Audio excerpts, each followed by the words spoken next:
Hey guys, it's Tyler from Peregrine, and we're sitting down with Robert from Heights Coffee to chat about the roast that we did collaboratively together, and just a little bit more about Heights Coffee in general.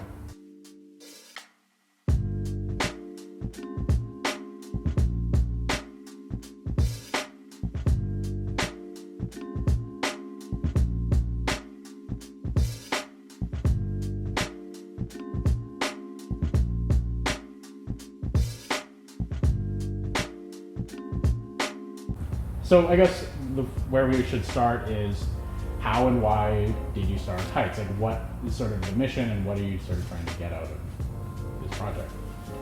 It's more of a journey, really. It started with my friend Mark. Yeah. We both live in Vancouver Heights in Burnaby, and he started roasting coffee on his barbecue. And he'd bring it out to gatherings and stuff, and he gave me a jar, a little mason jar, and he says, "Tell me what you think of this." Yeah. I thought it was pretty good, and he invited me over to see how it roasts on the barbecue. And he's literally got bags of beans that he just acquired, and he's grabbing handfuls and putting it in a basket, chucked it on the barbecue, and it was really captivating. The whole process of smelling the green beans and putting them in the barbecue, and you can hear everything sizzling and kind of popping. And as the roast went on, and you could see how the smell changed. Yeah. It really got my attention. And then he gave me some to try at home, and he gave me a little basket. And pretty soon we were comparing, our roast together. And we decided to kick in and buy an actual little countertop roaster. And we got, some pretty good roasts out of that. And sitting around in the backyard with a cup of coffee, saying, we should just go for this. Let's just do it. And we jumped right in with both feet. That's why we call it Heights Coffee. We've both been there for 20 years in the neighborhood. And it's quite, close to our hearts where we live. We both raised our families there, and kind of starting a new company is like starting a new family. Absolutely, so yeah. Really meshed. It sort of starts to take on a life of its own, though, when you realize just how much coffee you start putting out. And you realize it's kind of your company, but not. No. I mean, Heights Coffee isn't anything without the people to buy it and drink it. Blending coffee is a little bit like blending wine or making... like whiskey or something. Yeah. Kind of have beans that really play well with others and round them out. You have some beans that'll really dominate a roast. For yours, though, we really lucked out and got one that was very well rounded. It took the roast as a single origin. It could sort of hold that down on its own without any help. Sticking with a single origin, we can pick something that's really nice. It's still very complex, and roast it to a profile that'll appeal to a lot of people. And pea berries are known to be very specialized. They're super rare, but they're very sweet. Mm. And if you're gonna roast a pea berry, try and bring out that sweetness. Roasting process with the pea berries is very different. They're so small. If you've ever seen a video of like a ping pong ball in an Airstream and it just sits there, Yeah. bobs around, imagine a couple thousand of those trying to hold the heat into that mass. Mm-hmm. We roast with hot air. As that air is going through that bean mass, it's just slipping right past them because they're so small. So the whole roasting process with your coffee, I had to slow it down. I had to go with smaller batches. I had to really slow the air down to try and keep all that heat in there, but draw that roasting development out to develop the sugars within the coffee bean. And it was a little bit of a different process. It took a couple pounds to get it dialed in. Yeah. But once you get that recipe set, It's just rinse it and again, repeat. right? Yeah. A couple hundred times. Yeah. If you go too slow, it'll just get bitter. So Interesting. you've kind of got to find that line, establish it, and stick to it. Yeah. I know obviously like the supply chain between, growers in Colombia and like Africa, all these places, to you is probably relatively long. So how do you guys at Heights sort of ensure that the coffee is, ethical and sustainable and like is good quality and all that sort of stuff? So Heights Coffee only sells specialty coffee. And a lot of people don't really understand what that means. So in order for a coffee to be designated as specialty, it has to meet certain criteria. So we only deal with specialty coffee, direct trade. Direct trade, in my opinion, is the most important. We can trace this coffee right back to the guy that grew it. Mm-hmm. So the people that I buy the coffee from physically go to the farms, talk to the people that are growing it, talk about what's coming up next, how is your crop this season. They really know everybody. Mm-hmm. And that's the type of thing that I like to deal with. I'm not in this business to pump out, 1 million pounds of coffee a week. I'm not looking to take over Folgers. Mm-hmm. I like good, high quality ingredients, and that's, our whole business plan is just dealing with specialty coffee. Some of these growers are fanatical. How they treat their soil, the elevations that they're growing their beans at, how they shape their trees. Some people plant their coffee shrubs under specific trees, Mm-hmm. so that those temperatures that those coffee shrubs are growing in is more constant because they have these trees above them protecting them from direct sunlight. I mean, Yeah. all these different subspecies of coffee beans, they'll sit down and talk your ear off about it because they're proud of it. Yeah. I can call up my sales guy and say, what do you have right now? Mhm. Like, I want to do something cool. What do you got? Yeah.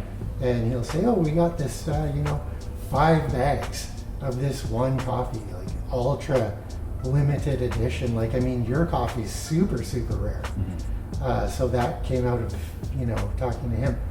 And it's always very exciting to talk to these guys. Like, what do you got right now? And, So it really seems like the community thing exists sort of on both sides. You have like your upstream community of like buyers and farmers and all these people who you know or you trust that they know very well, and then there's also the community like downstream, which is the people like enjoying the coffee and giving you feedback and that sort of thing too. So it really seems like as the coffee flows through, like those influences are also coming with it as well. the temptation as you grow is let's speed this up and let's crank the product out. Mhm. Where we don't want to do that here. We want to take our time, treat the coffee the way that it deserves to be treated, and put our best foot forward with every roast. So take your time. Sometimes the process can take weeks. But what was the sort of inspiration and what was really like the bullseye we were aiming for with this roast in particular? One thing I've learned in this business is there are coffee elitists Mm-hmm. that are very, very specialized, but they don't represent a large portion of the market. So the temptation is to get into these really specialized coffees to try and appeal to those people. But the fact of the matter is, getting up in the morning, having your morning cup of coffee, they just want a nice, approachable, interesting cup of coffee to start their day off. Everybody's very personal about how they make their coffee. Mm-hmm. Your coffee is amazing. Any elitist that is going to pull a decent shot of espresso with that is Yeah. going to be very pleased. We just happen to hit this one on the head really well. Yeah. But putting it in your mocha pot, putting it in your daily drip Yeah. machine, which is how most people make their coffee, it's really good. Mm-hmm. When we got the first bags, we're like, okay, let's brew this like every way we can. Let's like see what it's doing, right? It's Yeah. not necessarily challenging. It's interesting, and I think like that line can be a difficult one to strike sometimes. That's well said. Yeah. Not challenging, but interesting. So you mentioned both you and Garnet, raising your families, grew up in Heights. Like, to you, what does a Heights sort of coffee company, what does that mean? Like, what sort of values does that sort of bring with it?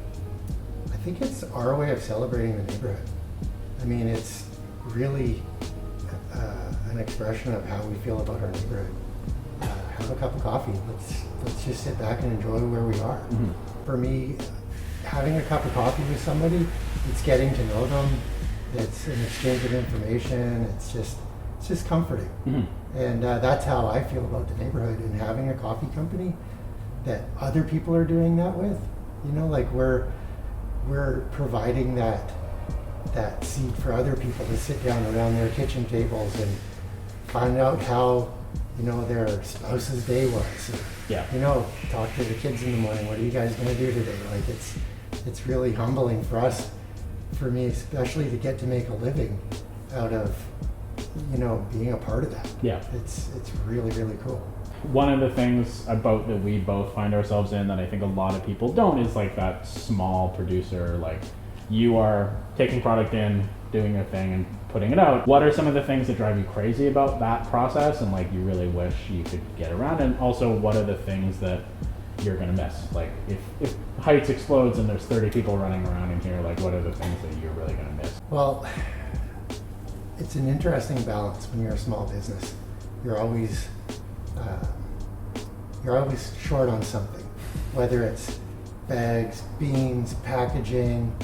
You're always chasing this, mythical creature of being well stocked. Mm-hmm. And as a small producer, I don't have access to, the really good supply chains yet. Mm-hmm. People don't necessarily give you the time of day when you're talking about ordering 5,000 coffee bags. They want you to order 25,000 coffee bags. So you're always kind of chasing that. It's a fun challenge though. It makes your day go by quick. Something that I miss about that is I just love coming in here.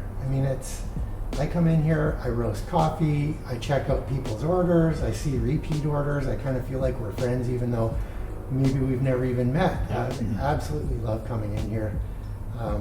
I've started having my morning coffee here. My espresso machine at home hardly gets used. But the more you grow, the more friends you have. I've got customers out there that I don't even know about yet. I can't wait to meet them. Yeah, one of the things that I like to ask people is, what is the big picture? What is the 5, 10, 20-year plan behind, I think, the brand as it exists now at Heights Coffee, but also like your sort of journey down this road, right? Well, with Heights Coffee, of course, we're starting out in the Heights. I really want to spread that out. Give people a taste of our neighborhood. Share our joy with them through the coffee. Making money is a horrible motivating factor. Exactly. I think you need to think like a kid with your business. Yeah. Have grand ideas, and like you said, problem solve like an adult though. Mm-hmm. It's sort of balancing those two things out. Yeah. So there you go, guys. That pretty much wraps up our field trip with Heights Coffee, learning about the collaboration roast and the people behind it. If you get the chance, be sure to pick up the collaboration roast this Father's Day and look for future releases and the core blends that Heights has all the time. And if you like this sort of content, these sort of small producer interviews and learning about their interesting perspectives, be sure to give us a like, comment, and subscribe. And otherwise, we'll see you in the next one.